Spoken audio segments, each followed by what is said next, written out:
Living here year-round is definitely an interesting experience. All of the ice cream shops are closed. Cannot get ice cream right now. Because you go from the summer being extremely packed and full of life. In the summer, these are all open. The sidewalks are packed. To the winter being dead and with no one around. Closed signs, blinds down. Even the bank is closed in this town. I have friends that come here just in the summer, or people that I only work with and see in the summer, and then I never speak with them or see them the rest of the year. This is the one bar we like to go out to. It feels very different. I'm Tyler Packish, I'm 23 and I live on Martha's Vineyard. I grew up in Oak Bluffs, and that is the town that I currently live in. In 2025, I am on track to earn $85,000.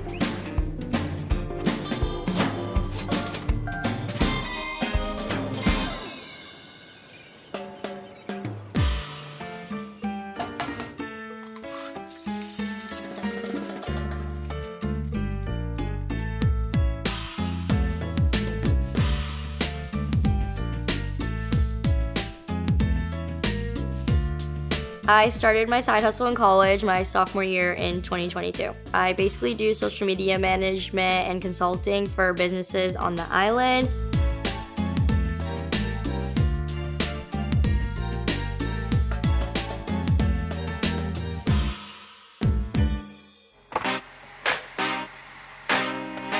I feel like one of the biggest myths about living on Martha's Vineyard is that every single person that lives here is super wealthy and owns a mansion and is super rich, but really it's a bunch of normal people with rich people that visit sometimes. The tourist season usually begins around Memorial Day weekend and goes all the way until Labor Day weekend. It almost feels like Dawson's Creek or The Summer I Turned Pretty. You're kind of just living in this movie life versus in the winter when you're just back to normal 9 to 5, working in the cold. It just becomes very isolating and depressing. Places are closed. The prices don't change, so everything's still very expensive.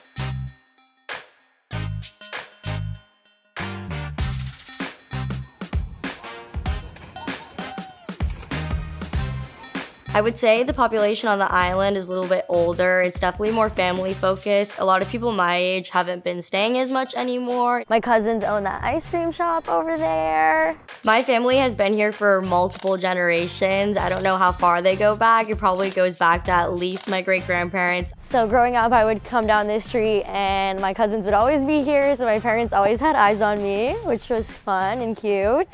So I'm probably related to about more than half of the island, which makes it even more interesting living here. We kind of have all the standard businesses that you would see anywhere, like coffee shops, banks, boutiques, grocery stores, and things like that, but we don't have any of the big chains. So we don't have malls, we don't have more affordable options. We just have local owned family businesses. We have most of the services that you would need here, like the doctor and things like that, but because of the amount of people and how scarce it is to have these people working here, we often have to go off island. The ferry leaves in half an hour, so we gotta run. I'm gonna work, but it takes about 45 minutes to the mainland. My whole life outside of the island revolves around trying to get on the ferry and making sure that everything aligns with the boat schedule.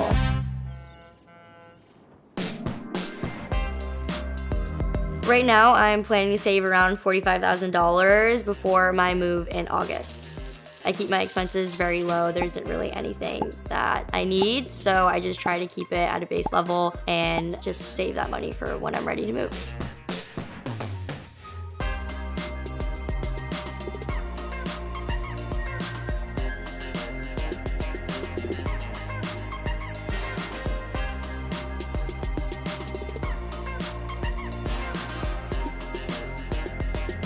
I'm able to live in the apartment that I'm living in right now because it wasn't occupied and my dad owns it, but normally I am switching between my parents' houses every week. I keep a lot of my saving focused on my retirement. Last year, I put $7,000 in my Roth IRA, and then I saved over $10,000 in my 401k. Honestly, right now I can because I'm not paying for a lot of these expenses. So I figured why not start early, and then when there are years where I'm learning how to pay rent and budget and things like that, I don't have to worry about my retirement or saving.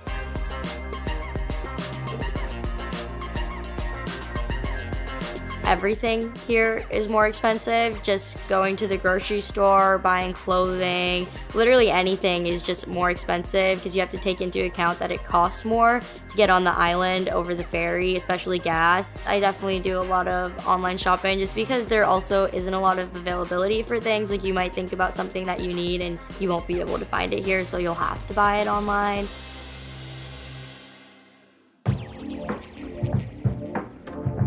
I do not plan to live on Martha's Vineyard forever. I've got to spread my wings and try to learn somewhere new, and I could see myself maybe coming back here when I'm older, maybe to raise a family. For now, I don't see myself living here at all. I'm planning to move to Los Angeles, California, and I'm moving there for work.